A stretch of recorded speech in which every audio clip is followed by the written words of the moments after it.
மகிமை உண்டாகட்டும். நேற்று நாம் தியானித்த வண்ணமாக தடைகளை நீக்கி கொடுக்கிற தேவன் நமக்கு முன்பாக கடந்து போவார் என்று பார்த்தோம். முழுமையாக இந்த மாதம் நம் வாழ்க்கையின் தேவையெல்லாம் அவர் சமூகத்தில் ஒப்புக் கொடுப்போம். நிச்சயமாகவே இந்த மாதத்திலே தடைகளை உடைத்து தேவன் அற்புதம் செய்ய வல்லவர். அப்படியாக தேவன் அற்புதம் செய்ததை தியானிக்கும்படியாக உபாகமம் 32 அதிகாரம் 12 வசனம். கர்த்தர் ஒருவரே அவனை வழிநடத்தினார், அந்நிய தேவன் அவரோடு இருந்ததில்லை என்று சொல்லி பார்க்கிறோம்.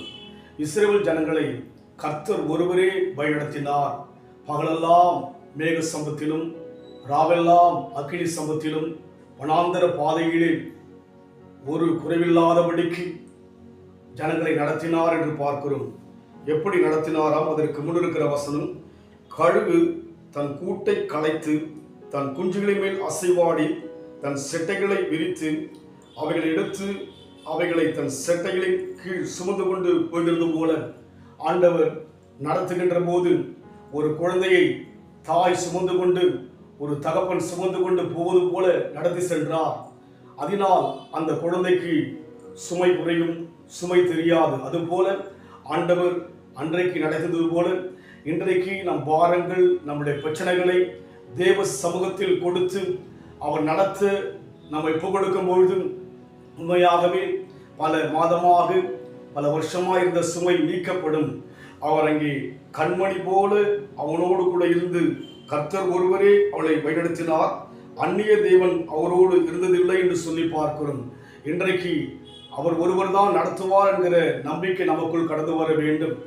தேவன் அந்த குழந்தைகளை எப்படி ஒரு பெற்றோர் கண்மணி போல பாதுகாப்பார்களோ அதுபோல கர்த்தர் நடத்த வல்லவராய் இருக்கிறார். அதனால் நாம் வேறு யாரையும் நோக்கி பார்க்காதபடிக்கு தேவனை நோக்கி பார்த்து வழி நடத்தும் என்று சொல்லி நாம் சொல்லும் பொழுது நிச்சயமாய் தடைகளை உடைத்து இந்த விசேஷமாக இந்த மாதத்திலே கேட்டுக்கொண்டிருக்கிற தேவஜானமே, உங்கள் வாழ்க்கையிலே கர்த்தர் அற்புதம் செய்ய, என் வாழ்க்கையிலே கர்த்தர் அற்புதம் செய்ய, நம் வாழ்க்கையிலே கர்த்தர் அற்புதம் செய்ய, அன்றைக்கு இஸ்ரவேல் மக்களை வழிநடத்தின தேவன் இன்றைக்கு வழிநடத்த நம்மை அனுமதிப்போம். கர்த்தர் பெரிய காரியம் செய்ய இன்றைக்கும் வல்லவராய் இருக்கிறார். நலமுடன் நம்மையும் இதுவரையும் கர்த்தரின் அருள் என்றும் நிறுத்தியதே. நலமுடன் நம்மையும் இதுவரையும் கர்த்தரின் அருள் என்றும் நிறுத்தியதே. கண்மணி போல் கடைசி வரை, கண்மணி போல் கடைசி வரை காத்திரும் கர்த்தரை போற்றிடுவோம். தூய தேவனை துதித்திடுவோம். நேயமாய் நம்மை நடத்தினாரே, ஓய புகழுடன் கீதம் பாடிடும் போற்றி பணிந்திடுவோம். அல்லேலூயா, ஓய புகழுடன் கீதம் பாடிடும் போற்றி பணிந்திடுவோம். அந்நிய தெய்வம் ஜனங்களோடு இல்லை, கர்த்தரே அவர்களை வழிநடத்தினார்.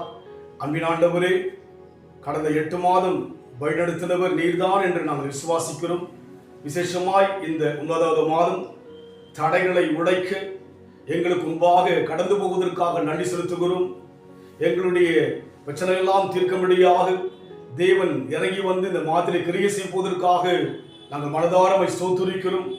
உம்முடைய மகிமை இந்த மாதம் எங்கள் வாழ்க்கையில் வெளிப்படுவதாக. ஆண்டவரே, நீர் அற்புதம் செய்ய அங்கலாய்க்கின்றீர், ஆசைப்படுகிறீர். அதற்காக ஸ்தோத்திரம் ஐயா. சமூகத்தில் ஒப்புக் கொடுக்கிறோம், பொறுப்படுத்திக் கொள்ளுங்கள். இயேசுவின் நாமத்தில் பிதாவே, ஆமென். கர்த்தர் ஆசீர்வதிப்பாராக. God bless you.